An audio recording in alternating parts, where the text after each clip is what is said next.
welcome to Darrell Intense, continuing my project of working on my backpacking collapsible wood stove. It's 8-inch by 14-inch, and that's the dimensions for the whole thing. 8-inch by 14-inch, and these two wing nuts on this side and the two wing nuts on the other side will take the whole thing apart. It's collapsible, and it will collapse on top of itself. Weighs less than 10 pounds, and I've got less than $50 involved in the entire thing. Now, if you've looked at a hot tent backpacking stove that's collapsible, you're talking $300. And so one of the things I love about this project is that I'm able to do it all relatively inexpensive, and really relatively light as well. Not ultra light, but relatively light for a backpacking 1 or 2 day trip for sure. So I went ahead and took this end off because I want to show you what we're doing as we work on the door. Now, the last time we were together, we were actually working on the door, and I attached the door with the two hinges and the four 1/4-inch screws and nuts. And then I pop riveted to this side of the door because this side's not going to come off at all. If I need to collapse this at all, these 4 bolts just undo the nut. But the way that it'll work is, obviously,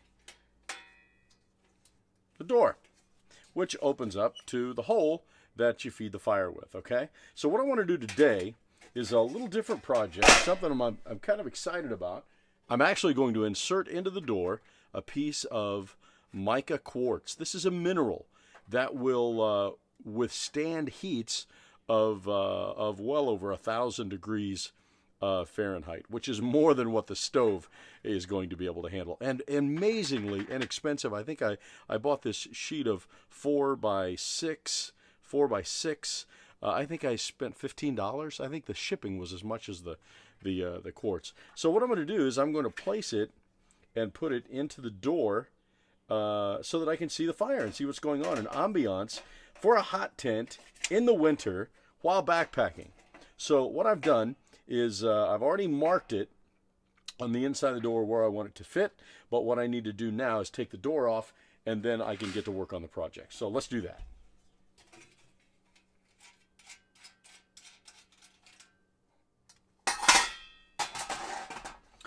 Okay, so what you see here is what the hole in the stove looks like, and those are the outside dimensions that I want my window to fit into. So I marked what those outside dimensions were, and then I made a almost like a library card file. I made a piece that will fit inside there, so I'll use pop rivets from the outside, and so the pop rivets will stay there so that when the door closes, it doesn't close at all on the end cap. Everything fits inside of the hole in the stove. So what that means is, and what I've done is, okay, put my glasses back on. So what I did was I went ahead and marked where those holes need to be, where I want to drill out my holes for the pop rivets so that it all fits nicely inside the dimensions there. And then the last piece is, I know that I want my window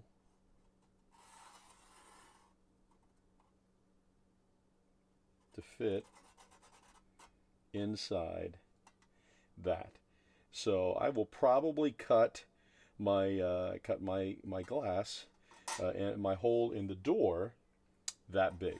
Okay, then what I'm going to do is I'm going to cut the window so that it will fit inside there, not get caught up in the pop rivets, yeah, that's the plan.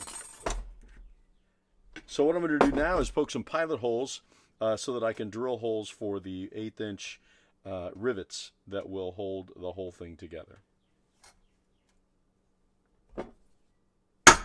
And these should line up nicely with the receiving U.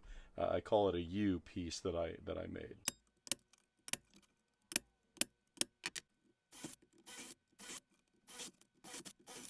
So what I'm going to do now is I'm going to go ahead and drill a hole right in the middle so that I can take my tin snips and begin the process of trimming, trying to get as close precision-wise as I can to opening up the window itself in the door.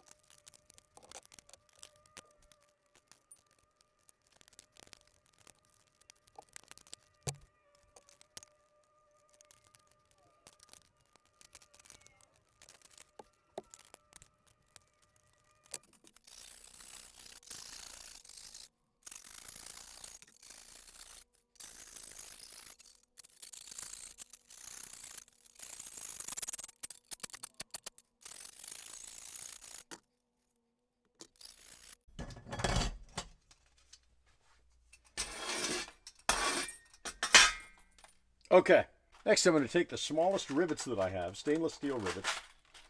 These are 1/4 inch, I believe. Yeah. 1, 2, 3, 6, 7 1/4 inch rivets. And what I want to do is use a washer in between the two pieces of metal so that it makes just a nice little pocket for that for the quartz to be able to sit into. So that's what I'm thinking here. So what I want to do is I just want to start it. I'm not going to put it completely on there. I want to leave it somewhat loose, but I certainly want to get it started so that I can work with it. Great.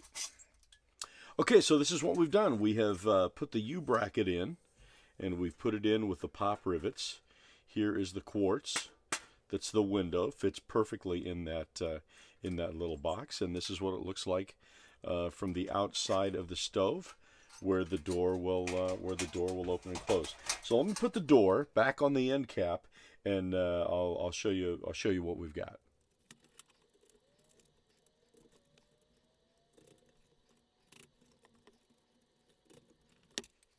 Okay, so I put the door back on the hinge, back on the end cap, and yeah, I mean it's going to work perfectly. So here's the deal. What was very important to me is that these pieces all lined up perfectly along here, and nothing is getting in the way of the side doors. So let me put the end cap now back on the stove, and I'll show you how the whole thing looks.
Okay, so here we go. We've got a wood stove that I've got a couple more things I want to do to it. Okay, I'm gonna obviously need to cut the 3-inch hole in the top for the flue to come out. But the other thing that I want to do is I want to put a shelf on the inside here, maybe 1.5 inches, 2 inches, maybe 1.5 inches, 2 inches down. And my hope is that if in fact I would put the flue on this side, 3-inch flue on this side, and then this shelf, I'm hopeful that the fire down below will draw up around that shelf and back up into the flue, which will actually radiate more heat coming out of this and making the top even that much warmer for cooking. So that's going to be the next step. The next phase will be to put in the shelf and to cut the flue, and we're getting close. We're getting close. If you like the video, please stop right now. I'll wait, and click the like button. If you haven't subscribed to my channel, if you'll click the subscribe button, then you can go with me on all of my excursions, all the trips that I take. And if you click the bell next to the subscribe button, then every time that I post a new video, you'll be notified. That's it for today. Thanks for watching. God bless.